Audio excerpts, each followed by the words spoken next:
if you even just say 50% of the words from the prompt, you can still get 2 out of the 3 for the content mark. How good is that?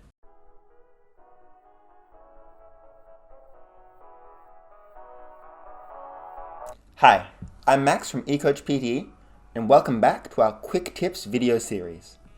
In this series, we're going to introduce you to every single question in the PTE exam and give you those killer tips needed to get your marks where they need to be.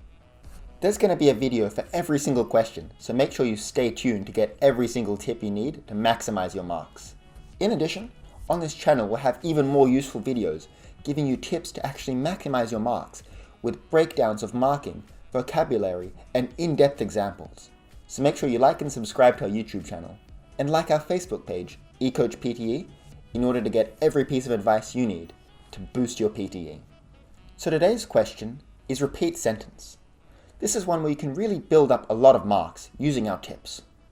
So what exactly happens in this question? Well, you're going to hear a 3 to 9 second spoken prompt read out loud, recorded by the computer. Then you have 15 seconds to repeat that sentence into the microphone as perfectly and fluently as possible. There's going to be 10 or 12 of these in the actual exam with varying difficulty and length. So make sure you really perfect this section as you can build up so many marks. So what does it actually look like? As you'll see here, once you click next, you'll be hearing a recording automatically and you'll be given a timer of how long it goes for. Then, immediately, the microphone starts and you have 15 seconds to repeat the sentence. So for this section, we have 2 killer tips. Tip number 1 is don't try and copy the speaker too much. A lot of people often have this problem where they hear someone speaking maybe really quickly or in like a Scottish accent, because often we have speakers from different backgrounds. However, they get tripped up and try and copy them too perfectly. Don't do this. Use your accent and a comfortable speaking pace for you. If you do this, you're probably going to get higher fluency.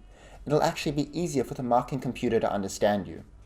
As well, if you try and copy them too much and go too quickly, you're likely to trip up, make mistakes. And here's killer tip number 2. Don't stress too much about the content. The PTE is marked on 3 criteria: oral fluency, pronunciation, and content. However, for the repeat sentence, those first 2 really matter the most. In fact, if you even just say 50% of the words from the prompt, you can still get 2 out of the 3 for the content mark. How good is that? So what that means is if you forget a word or stumble, don't panic. Relax. Say something to substitute, or just keep going and don't let it disrupt your pronunciation and fluency. So the key goal is stay calm, stay relaxed, be confident, and speak fluently, and you'll have no problems. Alright guys, that brings us to the end of that video. However, we just have so many more for you guys covering every single question in the PTE. If you like this video, don't forget to like and subscribe to the YouTube channel, and why not check out our Facebook page for the newest updates at eCoach PTE.